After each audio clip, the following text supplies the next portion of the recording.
All football, all the time on Gameface, where if you're a Miami fan, pro or college, heartbreaking losses this past weekend. We'll do the lineup in the college and pro ranks with our good friend Gary Fineout, the sports addict. Let's start out with the Hurricanes, though. Overtime game, they were positioned to win. Did they make a mistake at the end and going for the field goal?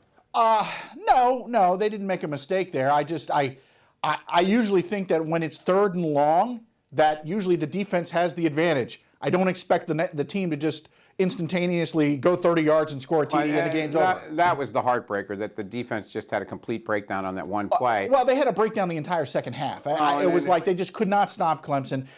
C.J. Spiller had an amazing game. He's a great player. He's one of the best in the country we've ever seen. The Canes still on track to have a terrific season, right? Yeah, they're still on track, although right now, because of the fact that they are in a overly strong division, they look like they're on the outside looking in terms of the ACC championship, which is sad because if they were in the same division as FSU, they'd have a chance to be in the title game. Let's head up to Hogtown, to Gainesville, Gary, for your weekly rabid attack on the Gators' lackluster offense and SEC officiating. Yes. I think that the Gators got another gift, as you will, from the SEC officials. But I will go this far, Ron.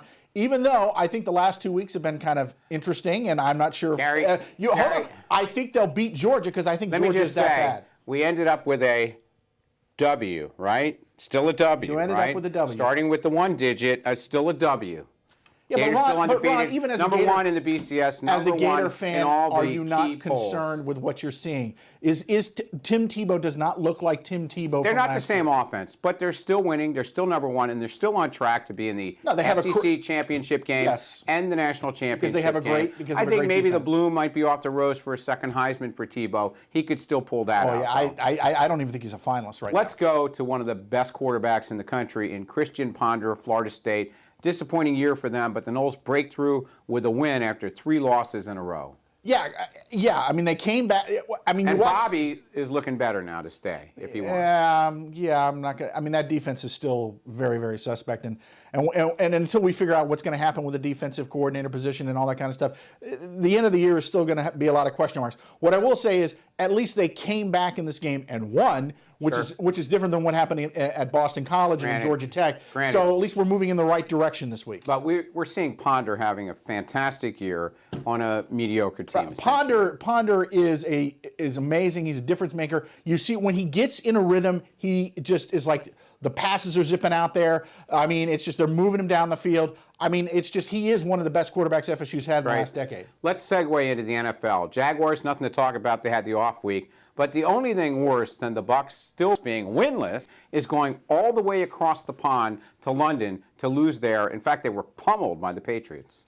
Well, yeah. I mean, let's just cut to the chase. They're bad. They continue to be bad. Don't know when they're going to win a game. It's just a disaster of a season. Move on. Okay, Miami Dolphins. First half, second half, like 2 different games against the undefeated, probably best team in the NFL, the New Orleans Saints. Yeah, Chad Henne, the second half of the game. You can see he's a rookie. You can see he's a rookie. A couple of bad mistakes that really cost them the game. Of course, the other thing is that the defense just could not find a way to stop who right now, of course, is the NFL MVP, which is Drew Brees. And of course now, and of course the salt on the wound, as always, is the fact that Miami could have had him. Well, but the problem is they started out that first half. I mean, Dolphin fans all over the world watching it, just amazed because they were up not just a little, but 24-3. Started to fall apart near the end of the first half. I thought with that defense that a 24-3 that would be enough to withstand it, and obviously it wasn't. Well, you know, you can never underestimate Drew Brees, who arguably is on an MVP track in the NFL, unless Brett Favre gets it as the nostalgic choice.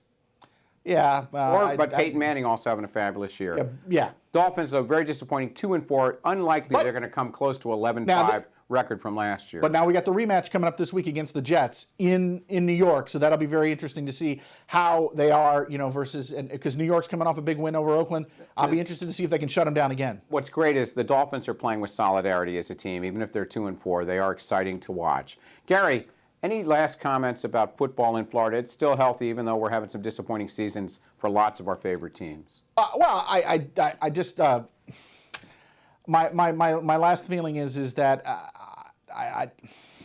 You want to talk about SEC refs since you seem to be speechless?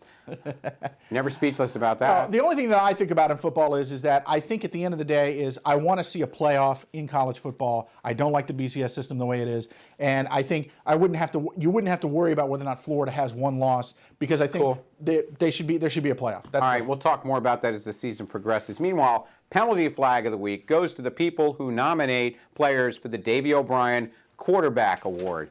You know, Ja'Cory Harris should be on that list, and he is. Tim Tebow should be on that list, and he is. But to leave off Christian Ponder, travesty. That is a travesty, a tragedy. Should not happen. We're boycotting the Davey O'Brien Awards till Christian Ponder gets a write-in vote. Final comment, Gary? Nothing but more than Florida, Georgia this weekend. Oh boy! I do.